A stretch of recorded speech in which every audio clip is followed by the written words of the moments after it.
Hiki ni kile ambacho kinaendelea kushika tamu kwenye vita vya Marekani, Israeli pamoja na Iran, vita ambavyo vinaendelea kushika hatamu kwelikweli, na nilikueleza juu ya taifa la Iran kuripoti kwamba limeangusha ndege ya Marekani ya F-35, lakini pia ndege ya kivita ya jeshi la anga la Marekani ambayo inadaiwa kwamba ilianguka wakati wa mission ya mapigano kwenye eneo la Iran.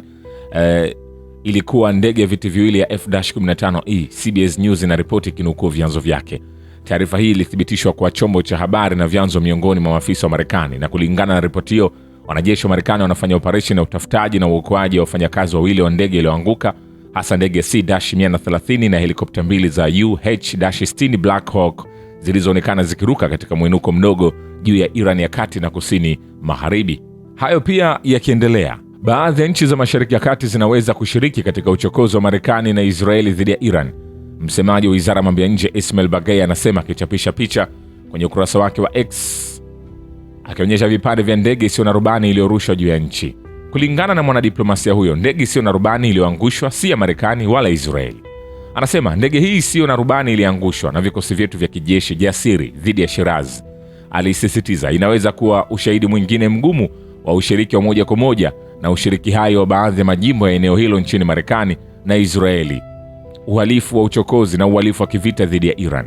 Msemaji huyo alisema pia alidai maelezo kutoka kwa moja kati ya majimbo mawili ya eneo hilo kwamba kulingana na yeye hutumia aina hii ya ndege isiyo na rubani. Vilevile spika wa baraza la shirikisho Valentina Matviyenko amekosoa uingiliaji kati wa kijeshi nchini Iran, akiuelezea kama kosa kubwa la kijiografia na kisiasa lililofanywa na Marekani na Israeli.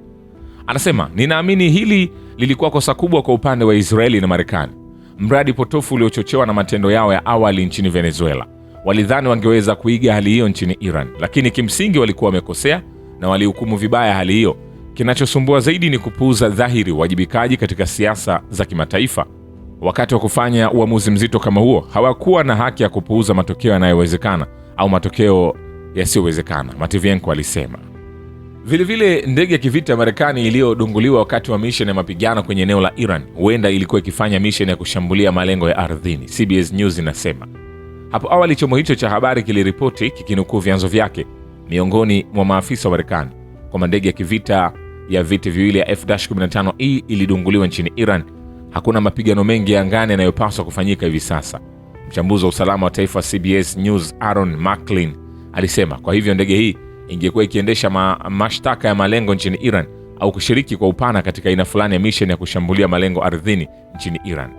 Kulingana na mtaalamu huyo, marubani wa ndege hiyo iliyoanguka walikuwa na silaha za pembeni, lakini kulingana na kile wanachokutana nacho ardhini yako mengi sana, McLean alikiri. Kimsingi ungekuwa na bastola ya kujilinda katika misimamo mikali. Mchezo bora zaidi na kile ambacho ungekuwa kikitafuta kufanya ni kujificha, kuwasiliana na waokoaji wao na kutoka bila kugusana ni wazi na aina yoyote ya vikosi vya adui. Vilevile ndege za kivita za Marekani aina F-15 zinaonekana kushindwa stress test katika mzozo wa Mashariki ya Kati, anasema Alexander Stepanov, mtaalamu wa kijeshi katika taasisi ya sheria na usalama wa kitaifa katika chuo cha rais wa Urusi cha uchumi wa kitaifa na utawala wa umma RANEPA. Iran iliripoti kuidungua ndege ya kivita aina F-35 katika maeneo ya kati ya Jamhuri ya Kiislamu asubuhi ya Ijumaa. IRGC iligundua na kumkamata rubani huyo, kulingana na shirika la Noor News. Sasa kwa mara ya kwanza katika historia, ndege ya F-35 inakabiliwa na jaribio la stress test katika matumizi halisi ya mapigano, na si F-35 tu bali pia vipengele muhimu vya sehemu ya anga ya kijeshi ya Marekani ambavyo inaonekana havipiti mtihani huu katika hatua hii ya kihistoria, Stepanov alisema. Hii ni mara ya kwanza kwa muda mrefu kwa marubani wa Marekani kukamatwa. Hii inaonyesha ukosefu wa ukuu wa anga, mipango duni ya anga na matumizi ya silaha za usahihi, Stepanov alibainisha. Duru ya sasa ya mazungumzo ya kusitisha mapigano kati ya Marekani na Iran yakiongozwa na wapatanishi wa kikanda wanaoongozwa na Pakistan yamesimama, The Wall Street Journal inaripoti. Kulingana na chapisho hilo, Teherani imekataa kukutana na maafisa wa Marekani huko Islamabad na imeyaita madai ya Washington kuwa hayakubaliki. Wakati huo huo, Uturuki na Misri zinaendelea kutafuta njia ya kutoka katika mkwamo huo na zinafikiria kumbi mbadala za mazungumzo, ikiwa ni pamoja na Doha na Istanbul. Hapo awali Iran iliweka masharti ya kukomesha vita, ikiwa ni pamoja na fidia kutoka kwa Marekani, kuondolewa kwa wanajeshi wa Marekani kutoka kambi za Mashariki ya Kati na dhamana dhidi ya mashambulizi ya zaidi. Vilevile Wamarekani wengi wanaamini kwamba vita nchini Iran vitaathiri vibaya hali yao ya kifedha, na wana wasiwasi kwamba maisha ya wanajeshi wa Marekani yatapotea, kulingana na matokeo ya kura ya maoni iliyofanywa na Ipsos kwa shirika la Reuters. 56% waliohojiwa walitoa maoni kwamba hali yao ya kiuchumi ingezidi kuwa mbaya. Ni 7% tu ya watu 1000 waliohojiwa kuanzia Machi 27 hadi 29 waliamini kinyume chake. 12% wengine wa washiriki walidhani mapigano nchini Iran haingekuwa na athari yoyote kwenye fedha zao, huku 25% wakiona ni vigumu kujibu. Wakati huo huo, waliohojiwa wengi wana uhakika kwamba vita hivyo vitakuwa na athari mbaya katika eneo lote la Mashariki ya Kati na kwamba ubora wa maisha wa Iran utapungua. Maoni haya yanashikiliwa na 52% na 49% waliohojiwa mtawalia. Kuhusu tishio kwa maisha ya wanajeshi wa Marekani, maoni ya umma yalikuwa wazi zaidi. Idadi kubwa ya washiriki 86% walikiri kwamba hili linawahusu. Asilimia nyingine 12 hawaoni hili kama sababu ya wasiwasi, na 3% hawakuwa na uamuzi katika msimamo wao. Ndege ya pili ya kivita ya jeshi la anga la Marekani imeanguka katika eneo la Ghuba ya Uajemi, The New York Times inaripoti. Ndege ya mashambulizi ya Warthog ya A-10 imeanguka karibu na mlango bahari wa Hormuz. Karibu na wakati huo huo, ndege ya kivita aina F-15E ilipoangushwa juu ya Iran. Kulingana na gazeti hilo, rubani wa A-10 aliokolewa salama katika tukio lililohusisha ndege ya F-15E. Mfanyakazi mmoja aliokolewa. Utafutaji wa rubani wa pili unaendelea. Maafisa hawajafichua maelezo ya ajali ya A-10, ikiwa ni pamoja na eneo lake halisi na mazingira yanayoizunguka. Vilevile, Marekani kupitia nchi ya kati ilipendekeza kusitisha mapigano kwa siku 2 kwa Iran mnamo Aprili 2, ambapo Teherani ilijibu kwa kuongeza nguvu ya mashambulizi yake, shirika la Fars linaripoti. Kulingana na taarifa zake, pendekezo hilo lilifuatia kuibuka kwa matatizo makubwa kwa vikosi vya jeshi vya Marekani kutokana na hesabu isiyo sahihi ya uwezo wa kijeshi wa Jamhuri ya Kiislamu ya Iran. Hapo awali, rais wa Marekani Donald Trump alisema kwamba Washington inadaiwa ilikuwa ikijadiliana na mamlaka mpya ya Iran, ambayo aliwaita wenye busara zaidi, ili kukomesha mzozo wa vita hivyo. Tukio lililohusisha ndege ya kivita ya Marekani aina ya F-15 iliyoangushwa juu ya Iran haitaathiri mazungumzo na Teheran, rais wa Marekani Donald Trump anasema katika mahojiano mafupi ya simu na NBC News. Hapana, sivyo hata kidogo. Hapana, ni vita, tuko vitani, Trump alisema akijibu swali kuhusu kama matukio yaliyotokea Aprili 3 yangeathiri mchakato wa mazungumzo. Rais alikataa kujadili maelezo ya operesheni inayoendelea ya utafutaji na uokoaji nchini Iran.